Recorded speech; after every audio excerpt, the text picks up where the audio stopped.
அன்பு நெஞ்சங்கள் அனைவருக்கும் அன்பு வணக்கங்கள். கடந்த ஆண்டு இந்த பொங்கல் தொகுப்பாக 1 கிலோ பச்சரிசி, 1 கிலோ சர்க்கரை, முழு கரும்பு ஆகியவற்றுடன் ரூபாய் 1000 ரொக்கம் வழங்கப்பட்டது. அதன்படி இந்த ஆண்டிற்கான பொங்கல் பரிசு குறித்த அறிவிப்பு சமீபத்தில் வெளியானது. இந்த வீடியோவில் பொங்கல் பரிசு யார் யாருக்கு கிடைக்கும், யாருக்கு கிடைக்காது, அதோடு எந்தெந்த கார்டு வைத்திருப்போருக்கு பொங்கல் பரிசு கிடைக்காது என்பதை இந்த வீடியோவில் பார்க்க இருக்கிறோம். வீடியோக்குள்ளே போகிறதுக்கு முன்னாடி சேனல் நீங்கள் இது வரைக்கும் சப்ஸ்கிரைப் பண்ணலாம் பார்த்தீங்கன்னா மறக்காமல் சப்ஸ்கிரைப் பண்ண ப்ரெஸ் பண்ணிட்டு பக்கத்தில் இருக்கிற பெல் பட்டனையும் தட்டி விட்டுருங்க. 1 கிலோ பச்சரிசி, 1 கிலோ சர்க்கரை, முழு கரும்பு பொங்கல் பரிசாக வழங்கப்படும் என்று கடந்த சில நாட்களுக்கு முன்பு அறிவிக்கப்பட்டது. 2.19 கோடி ரேஷன் அட்டைதாரர்களுக்கு பொங்கல் பரிசு தொகுப்பு வழங்க தேவையான பொருட்களை கொள்முதல் செய்ய அரசாணையும் வெளியிடப்பட்டது.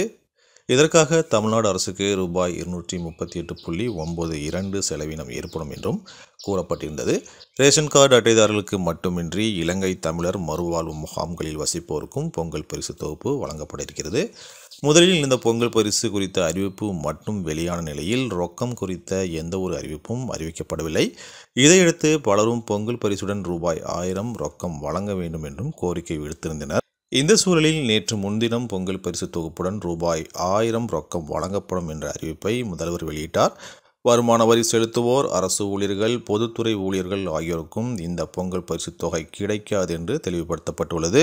இந்த பொங்கல் பரிசு தொகுப்புடன் வழங்கப்படும் ரூபாய் 1000 பெற இன்று முதல் டோக்கன் விநியோகம் ஆரம்பிக்கிறது. பொதுமக்கள் ரேஷன் கடைகளில் சென்று இந்த டோக்கன்களை பெற்றுக் கொள்ளலாம். அந்த டோக்கனில் ஒருவர் எந்த நாளில் எந்த நேரத்தில் வந்தால் பொங்கல் பரிசு தொகுப்பை பெறலாம் என்பது விளக்கப்பட்டிருக்கும். அதன்படி கூட்ட நெரிசல் இல்லாமல் பொதுமக்கள் பரிசு தொகுப்பை பெறலாம். அதேபோல இந்த பொங்கல் பரிசு தொகுப்பிற்கான டோக்கன் சர்க்கரை அட்டைதாரர்கள், பொருளில்லா அட்டைதாரர்கள் தவிர அனைவருக்கும் டோக்கன் வழங்கப்படும். அதே நேரம் NPHH கார்டோ அல்லது PHH கார்டோ, PHHAAY கார்டு வைத்திருப்போருக்கு பொங்கல் பரிசு தொகை கிடைக்காது என்பது குறிப்பிடத்தக்கது.